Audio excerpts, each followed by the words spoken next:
Assalamualaikum warahmatullahi wabarakatuh. Saya Rifda Salwa Alianita, NPM 2003050100 dari kelas 2C PGSD akan menjelaskan tentang pedoman, pembinaan, dan pengembangan UKSM di sekolah. Tujuan dari pembuatan tugas ini adalah untuk memenuhi tugas akhir semester dari Bapak Rasidi MPD selaku dosen pengampu mata kuliah UKS. Yang pertama adalah bab pendahuluan. Dahulu banyak sekolah yang belum melaksanakan UKSM dengan baik dan benar. Maka dari itu, pada tahun 1956 dirintis kerjasama antara Departemen Kesehatan dan Departemen Pendidikan dan juga Departemen Dalam Negeri mengenai program UKS di Jakarta dan di Bekasi. Lalu pada tahun 1970 dibentuk panitia bersama UKS dan ditetapkan pada tahun 1980. Dan pada 2003, seiring perkembangan sistem pemerintahan Indonesia, perkembangan di bidang pendidikan dan kesehatan dilakukan penyempurnaan SKB 4 Menteri tahun 1986. Adapun tujuan dari UKS yaitu tujuan umumnya membina dan meningkatkan kesehatan anak dan membantu meningkatkan mutu pendidikan, prestasi belajar, peserta didik sehingga tercermin perilaku hidup bersih dan sehat. Sedangkan tujuan khususnya meningkatkan sikap keterampilan, terus meningkatkan hidup bersih dan sehat. Yang ketiga, bebas dari pengaruh obat-obatan terlarang. Yang keempat, meningkatkan kemampuan hidup sehat peserta didik.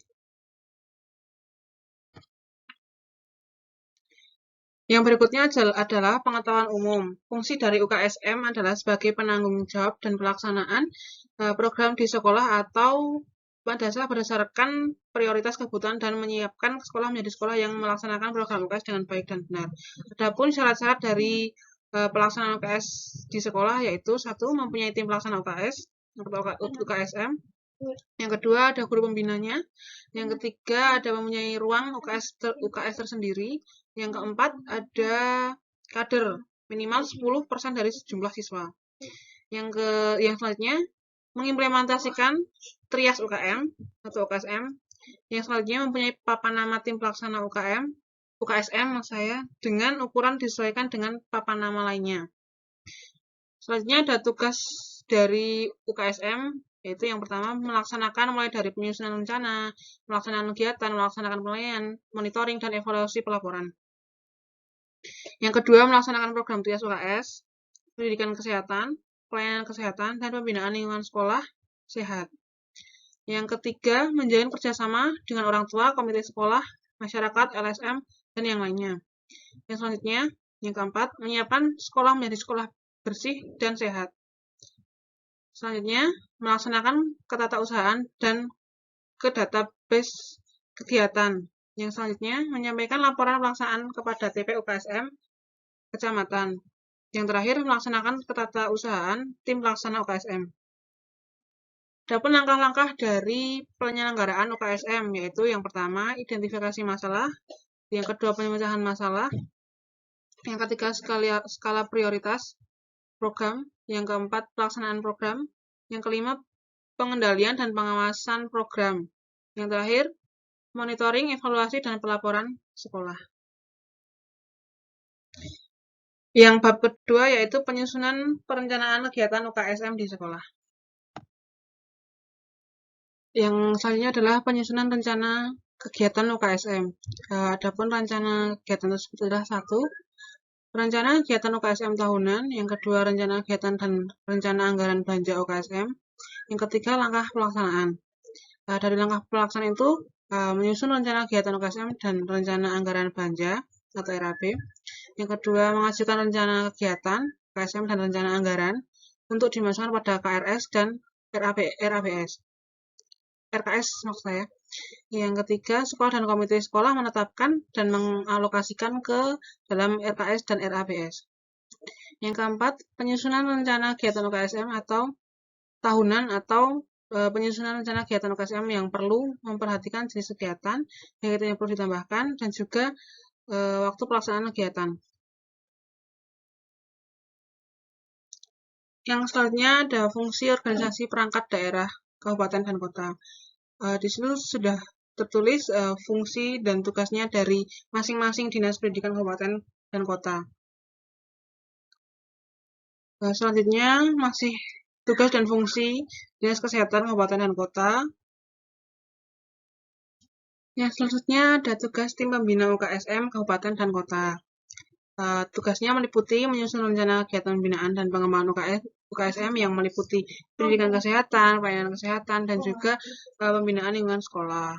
Terus ada juga menyusun petunjuk teknis pelaksanaan UKS, terus mensosialisasikan kebijakan pembinaan dan pengembangan UKS di sekolah dan di wilayahnya. Dan masih banyak lagi tugas-tugas dan fungsinya.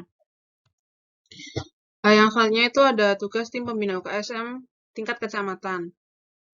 Itu sudah setelah tugasnya menyusun rencana kerja pembinaan, pengembangan yang meliputi pendidikan kesehatan, pelayanan kesehatan, dan pembinaan lingkungan masih sama seperti yang tingkat kabupaten dan kota. Yang selanjutnya adalah bab 3, pelaksanaan trias UKSM dan strata. Yang selanjutnya adalah pendidikan kesehatan. Pendidikan kesehatan adalah upaya yang diberikan berupa bimbingan atau tuntutan kepada peserta didik tentang kesehatan yang meliputi seluruh aspek kesehatan pribadi, fisik, mental, dan sosial, agar kepribadiannya dapat tumbuh dan berkembang dengan baik melalui kegiatan kulikuler dan ekstrakurikuler. Tujuannya dari pendidikan kesehatan adalah 1. Memiliki adab yang sopan dan berakhlak mulia. Yang kedua, memiliki pengetahuan tentang kesehatan. Yang ketiga, memiliki nilai dan sikap yang positif. Yang keempat, memiliki keterampilan dalam melaksanakan hal yang berkaitan dengan pemeliharaan, pertolongan, dan perawatan kesehatan. Yang kelima, memiliki perilaku hidup bersih dan sehat atau PHBS. Yang keenam, memiliki pertumbuhan termasuk bertambahnya tinggi badan dan berat badan secara harmonis atau proporsional. Yang selanjutnya, mengerti dan dapat menerapkan prinsip-prinsip pencegahan penyakit dan memiliki daya tangkal terhadap kesehatan dan pengaruh buruk di lingkungan. Selanjutnya adalah pelaksanaan pendidikan kesehatan. Pelaksanaan pendidikan kesehatan itu melalui 2 cara, yaitu yang pertama, kegiatan kulikuler. Pelaksanaan pendidikan kesehatan dapat dilakukan dengan cara kegiatan kulikuler, yaitu melalui pelaksanaan pendidikan pada jam pelajaran.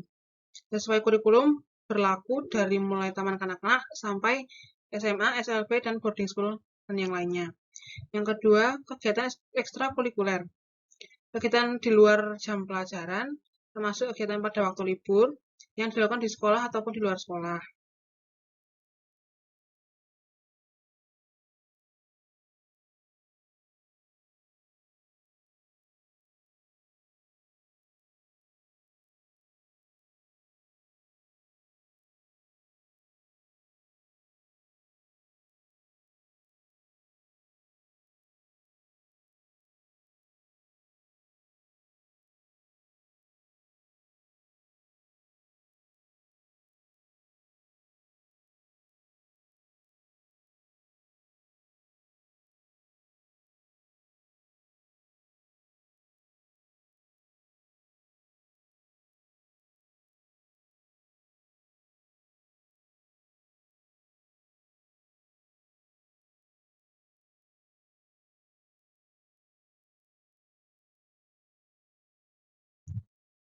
Lalu yang ketiga, pendekatan dan metode dalam pelaksanaan pendidikan kesehatan. Pendekatannya dapat dilakukan melalui 2 cara, yaitu yang pertama, pendekatan individual dan pendekatan kelompok. Dari pendekatan kelompok itu dibagi lagi menjadi 4 bagian. Kelompok kelas, kelompok bebas, kelompok keluarga, dan kelompok teman sebaya. Adapun hal-hal yang perlu diperhatikan dalam pelaksanaan pendidikan kesehatan adalah yang pertama, sesuai dengan tingkat kemampuan dan perbedaan individu. Yang kedua, diupayakan sebanyak-banyaknya melibatkan peran aktif peserta didik. Yang ketiga, sesuai dengan situasi dan kondisi setempat.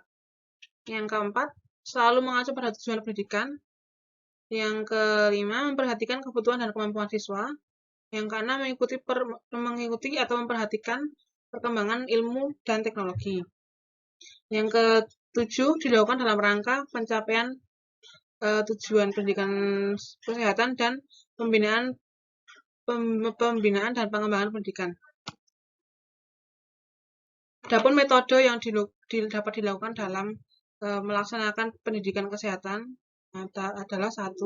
Belajar kelompok, yang kedua kerja kelompok atau penugasan, yang ketiga diskusi, yang keempat belajar perorangan, yang kelima memberikan tugas, yang keenam pemeriksaan langsung kepada peserta didik, yang ketujuh karya wisata, yang kedelapan bermain peran, yang ke-9 ceramah, yang ke-10 demonstrasi, yang ke-11 tanya jawab, simulasi, yang ke-12 dramatisasi, yang ke-12 bimbingan konseling dan role playing.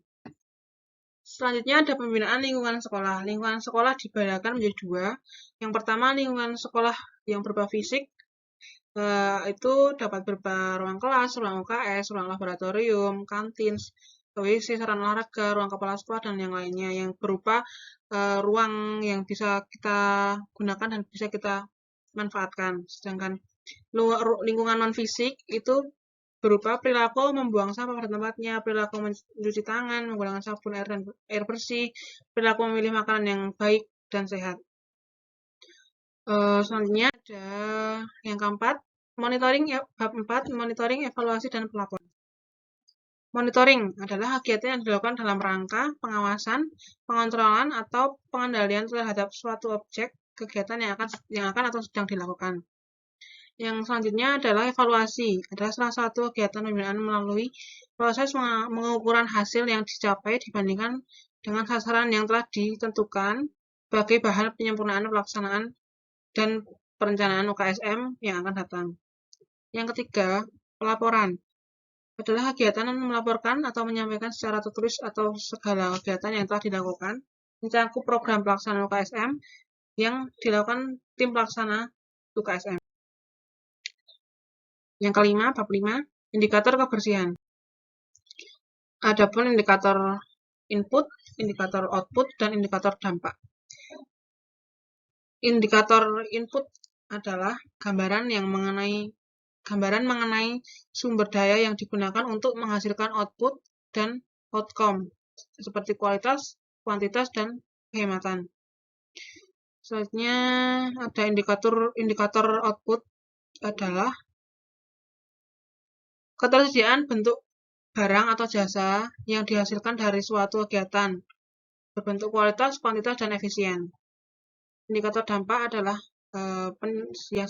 yang pertama, meningkatkannya perilaku hidup bersih dan sehat. Yang kedua, meningkatkan derajat kesehatan peserta didik. Yang ketiga, meningkatkan pengetahuan sikap perilaku peserta didik terhadap hidup sehat. Yang keempat, meningkatkan partisipasi masyarakat dan PKK dalam melaksanakan UKSM.